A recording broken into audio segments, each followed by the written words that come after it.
ଯେତେ ପାଖେଇ ଆସୁଛି ଗାଁ କୁହନ୍ତୁ ବଜାର କୁହନ୍ତୁ ବା କ୍ଲବ ଘର କୁହନ୍ତୁ ସବୁଠି ଗୋଟିଏ ଚର୍ଚ୍ଚା ଯେ ଭଦ୍ରକ ଜିଲ୍ଲା ଧାମନଗରରେ କ'ଣ ବିକାଶ ହେଇଛି କେତେ ବିକାଶ ହେଇନି।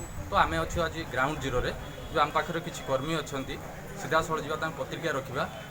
କ'ଣ କହିବେ ଆଜ୍ଞା ଧାମନଗରରେ କ'ଣ ବିକାଶ ହେଇଛି? ଧାମନଗରର ଯେଉଁ ଧାରାର ବିକାଶ ହେବା କଥା 24 ବର୍ଷରେ ସେଭଳି ବିକାଶ ଦେଖାଯାଉନି। ଯେଉଁ ସାଧାରଣ ଲୋକଙ୍କର ମୌଳିକ ଜିନିଷର ଅଭାବ ଦେଖାଦେଇଛି। ପ୍ରଥମେ ପାଣିର ସମସ୍ୟା, ଦ୍ୱିତୀୟରେ ଆଲୋକର ସମସ୍ୟା, ତୃତୀୟରେ ରାସ୍ତାଘାଟର ସମସ୍ୟା। ଆପଣଙ୍କ ମାଧ୍ୟମରେ ଆମେ ସରକାର ଥିବା 24 ବର୍ଷ ସରକାରକୁ ପଚାରିବାକୁ ଚାହୁଁ ଯେଉଁ ଆରଡ଼ିର ମୁଖ୍ୟ ରାସ୍ତା ଭଦ୍ରକରୁ ଆରଡ଼ି ସେ ରାସ୍ତାର ଅବସ୍ଥା ଯାହା ସମସ୍ତେ ଉଣାଧିକେ ଜାଣିଛନ୍ତି। ଦ୍ୱିତୀୟ ଆମର ଧାମନଗର ଦୁଃଖ ହେଲା ବୈତରଣୀ ନଦୀ 7ଟି ଏସ୍କେପ୍ ଆମ ଧାମନଗର ବ୍ଲକର ସବୁବେଳ ପାଇଁ ଅଛି। ଯେତେବେଳେ ପାଣି ନଈର 3 ପା ହୁଏ ସେତେବେଳେ ଆମ ଚାଷ ଜମି ବନ୍ୟାର ନଷ୍ଟ କ୍ଷତିଗ୍ରସ୍ତ ହୁଏ। ଏ କଥା ଆଜି ନୁହେଁ 24 ବର୍ଷ ହେଲା ବାରମ୍ବାର ନେତା ପ୍ରତିଶ୍ରୁତି ଦେଲା ପରେ ଆଜି ଦିନ ତାର ସମାଧାନ ହୋଇପାରି ନାହିଁ। ତ କହିବେ ଯେଉଁ ବର୍ତ୍ତମାନ ଚାଲିଛି ଧାମନଗରରେ ଯେଉଁ ସମସ୍ୟା ଅଛି ବା ବନ୍ୟା କୁହନ୍ତୁ ବା ଯେକୌଣସି ସମସ୍ୟା ଅଛି କେତେ ବିକାଶ ହେଇଛି ଧାମନଗର? ଧାମନଗରର ବିକାଶ ହେଇନି, ଧାମନଗରର ବିନାଶ ହେଇଛି। ଧାମନଗରର ବିକାଶ ହେଇଥିଲା 2004ରେ ଯେତେବେଳେ ମନମୋହନ ସାମଲଙ୍କର ନେତୃତ୍ୱ ମନମୋହନ ସାମଲ ଏଠି ନିର୍ବାଚିତ ହୋଇଥିଲେ ଏବଂ ଓଡ଼ିଶା ସରକାରର ସେ ରାଜସ୍ୱ ଏବଂ ଯୋଗାଣ ମନ୍ତ୍ରୀ ହୋଇଥିଲେ।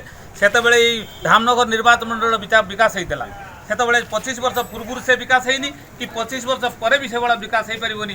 ରାସ୍ତାଘାଟର ଗମନାଗମନ ସୁଯୋଗ ଗୋଟେ ସାଧାରଣ ସ୍ତ୍ରୀଲୋକ ମହିଳା ଭଉଣୀକୁ ପଚାରିଲେ ସିଏ ବି କହିବ ଯେ ମନମୋହନ ସାମଲ ପିରିୟଡ଼ରେ ରାସ୍ତାଘାଟ ହେଇଛି କିଭଳି। ଆମେ ନିଜେ କହୁଛୁ, ମୁଁ ଜଣେ ବମକୁରାର ଅଧିବାସୀ, ବମକୁରାରୁ ଧୂସୁରୀ ମାତ୍ର 1.5-2 କିଲୋମିଟର ରାସ୍ତା, ସେତିକି ଆମକୁ ଆସିବା ପାଇଁ ଆସୁଥିଲା ଏବଂ ରାସ୍ତାରେ ଗୋଟେ ଡାଇରିଆ ପେସେଣ୍ଟ ଗୋଟେ ପେସେଣ୍ଟର ମୃତ୍ୟୁ ଘଟୁଥିଲା ଆମ ନଜରରେ ସେ ଦେଖାଯାଇଛି। ଏବଂ ସେହି ଉନ୍ନତି ଗମନାଗମନର ଉନ୍ନତି ହେଇଥିଲା ସେତେବେଳେ ଯେତେବେଳେ ମନମୋହନ ସାମଲ ଥିଲେ ଏବଂ ଧାମନଗରର ବିକାଶ ହେଇଥିଲା। ଆଜି ଧାମନଗର କାହିଁକି ଭଦ୍ରକ ଜିଲ୍ଲାକୁ ଯଦି ଆପଣମାନେ ଲକ୍ଷିତ କରିବେ ଯେ 126 କୋଟି ଟଙ୍କାର ଧାମନଗର ଭଦ୍ରକ ଜିଲ୍ଲାର ଯେତେବେଳେ ମେଡ଼ିକାଲ କଲେଜ ହେବା ପାଇଁ ସାଂସନ୍ ହୁଏ ତାକୁ ଏଇ ଦଳର ଏଇ ସରକାର ସେ ତ ତାକୁ ଟ୍ରାନ୍ସଫର କରି ନେଇକି ଯାଜପୁରରେ ସେ ମେଡ଼ିକାଲ କଲେଜ କଲେ। ଏ ଭଦ୍ରକରେ ମେଡ଼ିକାଲ କଲେଜ ହେଇଥିଲେ 5ଟା-6ଟା ଜିଲ୍ଲାର ଉପକୃତ ହେଇଥାନ୍ତା। ତାକୁ ସେ ପରିପ୍ରେକ୍ଷିତରେ ନେଇ ଭଦ୍ରକ ଯାଜପୁର ଟାଉନର କଲେ। ଯଦି ଯାଜପୁରର ସେଠି ନା ରେଲୱେର କନେକ୍ସନ୍ ଅଛି ନା ହାଇୱେର କନେକ୍ସନ୍ ଅଛି, ଗୋଟେ ଏଭଳି ଏକ ଜାଗାରେ ମେଡ଼ିକାଲ କଲେଜକୁ ସେମାନେ କରିଛନ୍ତି ଯେଉଁଟାକି ନିଜର ପୌତ୍ରିକ ସମ୍ପତ୍ତି ଭଳି ସେଭଳି କରିଛନ୍ତି। ଆଜି ସରକାର ଓଡ଼ିଶା ସରକାର ତାକୁ ଦଳୀୟ ସରକାରରେ ପରିଣତ କରିଦେଇଛି। ସାଧାରଣ ଲୋକଙ୍କର କୌଣସି ବିକାଶ ହେଉନି। ଆପଣ ଯଦି ସେଇ ଦଳକୁ ସମର୍ଥନ ନ କରନ୍ତି ଆଜି ଆପଣଙ୍କ ରେସନ କାର୍ଡ଼ ହେବନି, ଆପଣଙ୍କର ପ୍ରଧାନମନ୍ତ୍ରୀ ଆବାସ ଯୋଜନାର ଲିଷ୍ଟରୁ କାଟି ଦିଆହେଉଛି। ହଜାର ହଜାର ଲୋକ ଯେଉଁ ଲିଷ୍ଟରେ ଥିଲାଣି ଯେ ପ୍ରକୃତର ଯୋଗ୍ୟ ତାଙ୍କୁ ଦିଆହେଉନି, ଅଯୋଗ୍ୟ ଲୋକମାନେ ତାକୁ ଆତ୍ମସାତ କରୁଛନ୍ତି। ଏହି ବିକାଶ ହେଇଛି ଧାମନଗର ନିର୍ବାଚନ ମଣ୍ଡଳୀରେ।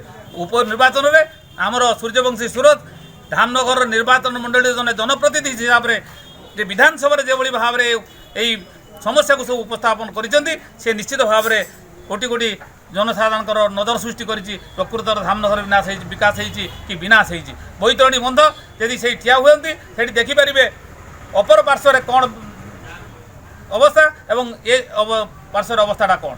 এই ହେଉଛି ବିକାଶ। ଯାହା ସମସ୍ୟା କହୁଛନ୍ତି ଯେ ରାସ୍ତା ହେଉ ବା ବନ୍ୟା ସମସ୍ୟା ହେଉ, ତ ଆଜି ପର୍ଯ୍ୟନ୍ତ ଯେଉଁ ସମସ୍ୟା ରହିଛି ସେ ସମାଧାନ ଆଜି ପର୍ଯ୍ୟନ୍ତ ବି ସମାଧାନ ହୋଇପାରିନି। ତ ଆମ ପାଖରେ ଆଉ ଜଣେ ବି ଅଛନ୍ତି ଲୋକ, ସିଧାସଳଖ ଯିବା। କ'ଣ ଆଜ୍ଞା କହିବେ କେତେ ବର୍ତ୍ତମାନ ଧାମନଗରରେ ବିକାଶ ହେଇଛି, କ'ଣ ସମସ୍ୟା ରହିଛି? ଧାମନଗର ବିକାଶଟା ଆଦୌ ହେଇନି। ସେ ଜାଗାକୁ ପହଞ୍ଚି 15 ବର୍ଷ ଚେୟାରମ୍ୟାନ୍ ଥିବା ସତ୍ତ୍ୱେ ଧୂସୁରୀ ବଜାର ଉପରେ ଗୋଟେ ବାଥରୁମ୍ ନେଇ ପରିସ୍ରା କରିବା ପାଇଁ ବୋଉମାନେ ଆସିକି ଲୁଗା ଟେକି ପରିସ୍ରା କରୁଛନ୍ତି। ଆଉ ବିଶେଷ କିଛି କହିବାର ନାହିଁ। ଏଇ ଉନ୍ନତି ହେଇଛି ଆମ ଧାମନଗର। 15 ବର୍ଷ ରହିବା ସତ୍ତ୍ୱେ ଚେୟାରମ୍ୟାନ୍ ମୁଁ ନିଜେ, ମୋ ସ୍ତ୍ରୀ ବମକୁରା ପଞ୍ଚାୟତର ଥିଲା ସରପଞ୍ଚ, ପୂର୍ବତନ ସରପଞ୍ଚ। ମୁଁ କହୁଛି ଏଠି ଯିଏ କହିବ ସେ ଅସୁବିଧାରେ ପଡ଼ିବ। ଆପଣ କହିଲେ ବୋଲିକି ମୁଁ କହୁଛି ଏଠି ଧୂସୁରୀ ବଜାର ଉପରେ ଗୋଟେ ବାଥରୁମ୍ ନାହିଁ।